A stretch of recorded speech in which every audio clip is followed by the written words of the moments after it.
ఉండే భారతీయ కుటుంబాలన్నింటిలో కూడా ఒక శుభదినం. అట్లాంటి ఈరోజు ఈ పండుగ జరుపుకుంటున్న ప్రతి సోదరికి ప్రతి సోదరుడికి హృదయపూర్వకంగా మా అందరి తరపున శుభాకాంక్షలు తెలియజేస్తూ తెలంగాణ రాష్ట్రంలోని ప్రతి సోదరికి ప్రతి సోదరుడికి కూడా ప్రత్యేకంగా ధన్యవాదాలు తెలియజేస్తూ మరి మా సోదరి కవిత గారు ఈరోజు రక్షాబంధనం తరపున సందర్భంగా మాతో లేకపోవడం బాధాకరమైనప్పటికీ తప్పకుండా వారికి కూడా న్యాయం లభిస్తుందని 155 రోజులుగా ఏదైతే వారు వేదన అనుభవిస్తూ ఉన్నారో తప్పకుండా అత్యున్నత న్యాయస్థానంలో న్యాయం లభిస్తుందని చెప్పి కూడా మనస్ఫూర్తిగా ఆశిస్తూ మరొకసారి ప్రతి సోదరుడికి ప్రతి సోదరికి కూడా హృదయపూర్వకంగా శుభాకాంక్షలు అభినందనలు.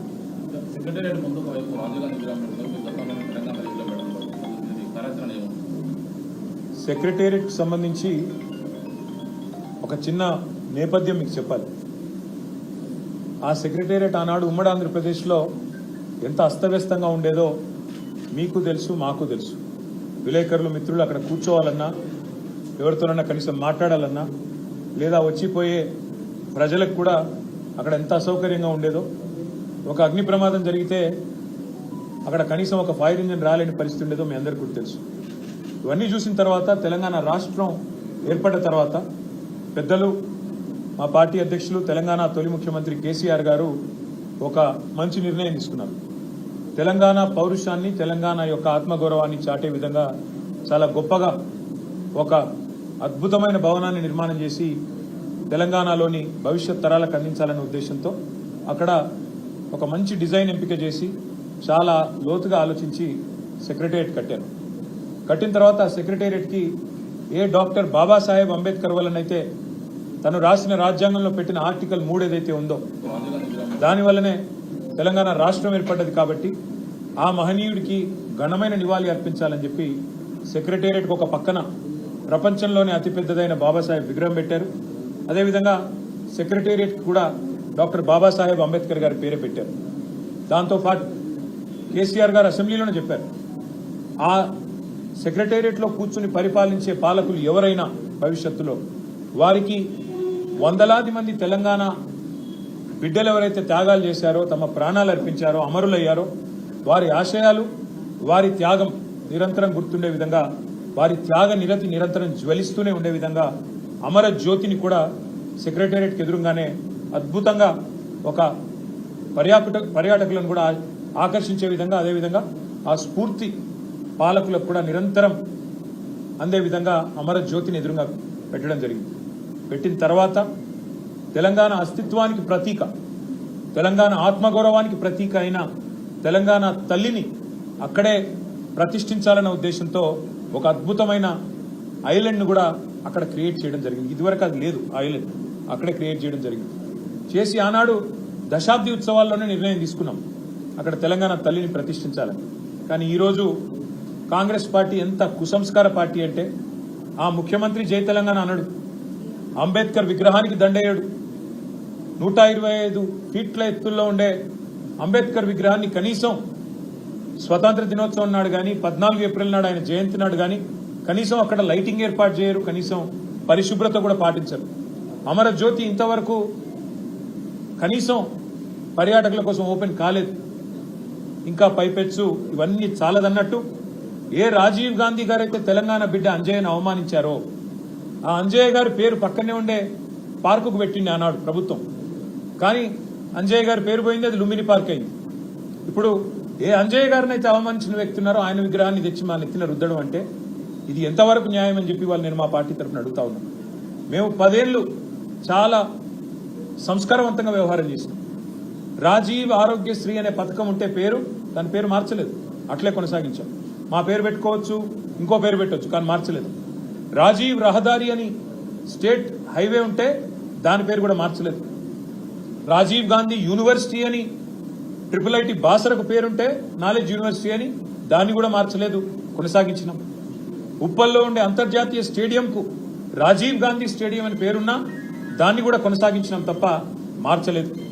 అదే మాదిరిగా అంతర్జాతీయ విమానాశ్రయం పేరు రాజీవ్ గాంధీ అంతర్జాతీయ విమానాశ్రయం ఉన్నా దాన్ని కూడా కొనసాగించినాం తప్ప కుసంస్కారవంతంగా ఆలోచన చేయలేదు. కానీ వాళ్ళ బాధతోనైనా చెప్పక తప్పడం లేదు. మీరు తెలంగాణ తల్లిని అవమానించిన తర్వాత, తెలంగాణ అస్తిత్వానికి ప్రతీక అయిన మనందరి తల్లి లాంటి తెలంగాణ తల్లిని మీరు అగౌరవపరిచిన తర్వాత తప్పకుండా ఈ మాట బాధతోనే చెప్తా ఉన్నాం. రాజీవ్ గాంధీ గారు మరి తెలంగాణకు ఆయనకు సంబంధం ఏందో నాకే తెలియదు. రాహుల్ గాంధీ దగ్గర మార్కులు కొట్టేయాలంటే మీ గాంధీ భవన్లో పెట్టుకో, లేదా జూబ్లీహిల్స్లో నీ ఇంట్లో పెట్టుకో, ఎవరు వద్దంటలేదు. కానీ ఇవాళ తెలంగాణ సెక్రటేరియట్ ముందు రాజీవ్ గాంధీ విగ్రహాన్ని పెట్టి ఏ కాంగ్రెస్ పార్టీ అయితే వందలాది మంది పిల్లల ప్రాణాలు తీసిందో ఆ కాంగ్రెస్ పార్టీ మళ్ళొక్కసారి క్రూర పరిహాసం ఆడే విధంగా తెలంగాణతో, తెలంగాణ అస్తిత్వాన్ని, తెలంగాణ ఆత్మగౌరవాన్ని దెబ్బతీసే విధంగా వ్యవహారం చేస్తా ఉన్నారు. నేను తప్పకుండా మాటిస్తా ఉన్నా మా తెలంగాణలోని అన్నదమ్ములకి, ఆడబిడ్డలకి, మన పోరాటమే అస్తిత్వ పోరాటం, ఆత్మగౌరవ పోరాటం. తప్పకుండా మనం మళ్ళీ తిరిగి వస్తాం. అది కాంగ్రెస్ వాళ్ళకు తెలుసు, మీకు తెలుసు, మాకు తెలుసు. 4 ఏళ్లలో మళ్ళీ కేసీఆర్ గారి నాయకత్వంలో తిరిగి తెలంగాణలో ప్రభుత్వం కూడా మనది ఏర్పడుతుంది. ఏర్పడ్డ తర్వాత వెంటనే తప్పకుండా రాజీవ్ గాంధీ గారి విగ్రహాన్ని అక్కడి నుంచి సకల మర్యాదలతో తొలగిస్తాం. అక్కడి నుంచి వారు కాంగ్రెస్ వారు ఎక్కడికి కోరుకుంటే అక్కడికి తరలిస్తాం. అక్కడ మాత్రం ఖచ్చితంగా తెలంగాణ తల్లి విగ్రహాన్ని పెడతాం. ఇవాళ కాంగ్రెస్ చేసిన ఈ దుందుడుకు, దుర్మార్గ, కుసంస్కార పనికి నిరసనగా తప్పకుండా రేపటి రోజున అంతర్జాతీయ విమానాశ్రయం పేరు కూడా మారుస్తాం. ఒక తెలంగాణ ప్రముఖుడి పేరే పెడతాం.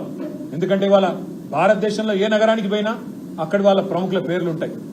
మీరు బొంబాయికి పోతే ఛత్రపతి శివాజీ, అదేవిధంగా బెంగళూరుకి పోతే కెంపెగౌడ పేరు, ఇట్లా ఎక్కడ పోతే అక్కడి ప్రముఖుల పేర్లు ఉంటాయి. కేవలం హైదరాబాద్లో మాత్రమే ఇవాళ రాజీవ్ గాంధీ గారి పేరు. ఇన్ని రోజులు సంస్కారవంతంగా భరించినాం, ఇక భరించే ఓపిక లేదు. ఈ కాంగ్రెస్ చేస్తున్న చిల్లర ప్రయత్నాలు, చిల్లర పనులు ఏవైతే ఉన్నాయో దీనికి ధీటుగా 4 ఏళ్ల తర్వాత సమాధానం చెప్తాము. ఇప్పుడు కూడా తెలంగాణ ప్రజల తరపున, తెలంగాణలోని అసువులు బాసిన అమరుల తరపున నేను కాంగ్రెస్ ప్రభుత్వాన్ని డిమాండ్ చేస్తా ఉన్నాను. ఇప్పటికైనా బుద్ధి తెచ్చుకొని ఆ విగ్రహాన్ని అక్కడి నుంచి తరలించండి. కావాల్సిన విగ్రహాలు ఉన్నాయి. సోమాజిగూడలో రాజీవ్ గాంధీ సర్కిల్ అని పెట్టుకున్నారు మీరు, మేము మార్చలేదు.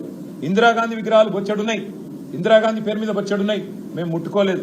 కానీ మీరు ఇదే ఒరవడి కొనసాగిస్తే తప్పకుండా మరి ఢిల్లీకి గులాంలు మీరు, కానీ మాకు ఆ కర్మ పట్టలేదు. తప్పకుండా మా తెలంగాణ పౌరుషంగల బిడ్డలుగా చెప్తా ఉన్నా 100% తెలంగాణ తల్లిని అక్కడే పెడతాం. తప్పకుండా మిగతా ఏవైతే మీ జాతీయ నాయకులు అని చెప్పి పెట్టుకున్న పేర్లు ఏవైతున్నాయో వాటిని కూడా మార్చే దిశగా ఆలోచన చేస్తాం. తెలంగాణలో ఈ 8 నెలల పాలనలో, కాంగ్రెస్ పాలనలో మహిళలపైన జరిగిన అఘాయిత్యాల వివరాలు మీరు మహిళా కమిషన్ అందిస్తామని మీరు అన్నారు. బీఆర్ఎస్ 9 ఏళ్ల పాలనలో 1,50,000 చిలుకు అఘాయిత్యాలు జరిగా వివరాలన్నీ కూడా కేటీఆర్ మాట్లాడితే బాగుంటుంది, ఆ వివరాలని నిన్న బయట పెట్టారు సీతక్క. సరే, ఇన్ని రోజులు 8 నెలలు గవర్నమెంట్లో ఉన్న తర్వాత మొత్తానికి మంత్రి గారికి మహిళల మీద జరిగిన అఘాయిత్యాలు గుర్తుకొచ్చినందుకు, ఇప్పటికైనా గుర్తుకొచ్చినందుకు మంచిదే. మహిళా కమిషన్ కానీ ప్రభుత్వం కానీ చేయాల్సిందేంది? ఎక్కడన్నా మహిళల మీద ఏమైనా జరిగితే అఘాయిత్యాలు కానీ అత్యాచారాలు కానీ వారు ముందే స్పందించాలి. కానీ ఎట్లా ఉంది ప్రభుత్వం వైఖరి? దున్నపోతు మీద వానబడ్డట్టే. అక్కడ కొల్లాపూర్లో ఒక చెంచు మహిళ మీద అఘాయిత్యం జరిగితే మా నాయకురాలు సత్యవతి గారు, సబిత గారు, మా నాయకులు మరి జనార్దన్ రెడ్డి గారు, గోవల బాలరాజు గారు, బీరం హర్షవర్ధన్ రెడ్డి గారు అందరూ పోయి ఆ అమ్మాయిని నాగర్ కర్నూలు ఆసుపత్రిలో చేర్పించేదాకా స్పందన లేదు. అదేవిధంగా మొన్నటికి మొన్న షాద్ నగర్ లో ఒక దళిత మహిళ మీద అక్కడ పోలీసులు అఘాయిత్యం చేస్తే దాని మీద స్పందన లేదు. చివరికి మా నాయకురాలు సబితా ఇంద్రారెడ్డి గారు పోయి గొడవ చేస్తే, మా ఆర్ఎస్ ప్రవీణ్ కుమార్ గారు పోయి గొడవ చేస్తే మొన్న మధ్యన ఆ పోలీసులను సస్పెండ్ చేసింది. ఒకటి కాదు, ఇవాళ చెప్పమంటే ఎన్ని అఘాయిత్యాలు, ఎన్ని అత్యాచారాలు జరుగుతున్నాయో తెలంగాణలో 8 నెలల్లో మీరే మీ కళ్ళ కట్టినట్టు చూడొచ్చు. మహిళా కమిషన్ అయినా, రాష్ట్రంలోని శాంతి భద్రతల విభాగం పోలీసులైనా చేయాల్సిన పని ఏందండి? వాళ్ళు చేయాల్సిన పని మొదలు ఖచ్చితంగా రాష్ట్రంలో మహిళలు కానీ, పిల్లలు కానీ, రాష్ట్రంలో ఉండే మా అన్న తమ్ముళ్ళు కానీ, ఇక్కడ ఉండే కుటుంబాలు కానీ శాంతియుతంగా బతికే విధంగా చూసుకోవాలి. ఆ తెలివి లేదు. హైదరాబాద్లో మర్డర్లు అవుతుంటే ఆపేసి తెలివి లేదు. హైదరాబాద్లో ఇన్ని అఘాయిత్యాలు జరుగుతుంటే దాన్ని పట్టించుకునే నాదుడు లేడు. రాష్ట్రానికి హోంమంత్రి దిక్కు లేడు. మేము పొరపాటున నోరు జారి ఒక మాట అంటే దానికి ఆల్రెడీ నేను క్షమాపణ కూడా చెప్పిన. ఇక ప్రపంచంలో ఇంతకంటే పెద్ద సమస్య లేనట్టు దాన్ని సమస్య చేసి కావాలని దానికి రాజకీయ రంగు పులిమి ఇవాళ ప్రయత్నం ఏదైతే చేస్తున్నారో నేను మంత్రి గారికి ఒకటే చెప్తా ఉన్నాను. మీకు మహిళల పట్ల చిత్తశుద్ధి ఉంటే మీ ప్రభుత్వానికి తప్పకుండా ఒక ఎంక్వైరీ చేయండి. ఎలాంటి అఘాయిత్యాలు జరిగాయి, ఏం జరిగినాయి, శాంతి పద్ధతులు ఆనాడు ఎట్లుండే, ఈ రోజు ఎట్లుండే, ఏం చేసిందండి ఆనాడు మా ప్రభుత్వం. ఇక మా మహమూద్ అలీ గారు ఇక్కడనే ఉన్నారు, హోంమంత్రిగా పనిచేశారు.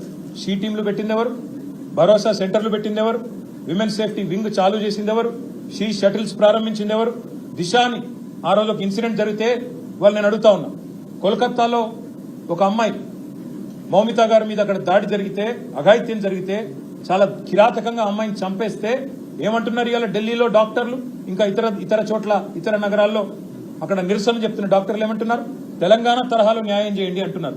That is KCR, that is Telangana. మీకున్నదా మాట్లాడే నైతిక హక్కు? వాళ్ళు ఏం జరుగుతున్నది తెలంగాణలో? ఎవరి మాన ప్రాణాలకు రక్షణ లేదు, ఆస్తులకు రక్షణ లేదు. తెలంగాణలో విచ్చలవిడిగా ఇవాళ కిరాతకంగా హత్యలు జరుగుతుంటే పట్టించుకునే నాదుడు లేడు, హోమ్ మినిస్టర్ లేడు. వీళ్ళు మాట్లాడతారా? తప్పకుండా అన్ని విషయాలు ప్రజల దృష్టిలో పెడతాము. 100% ప్రజల దృష్టిలో కాంగ్రెస్ పార్టీని ఎండగడతాం. Thank you.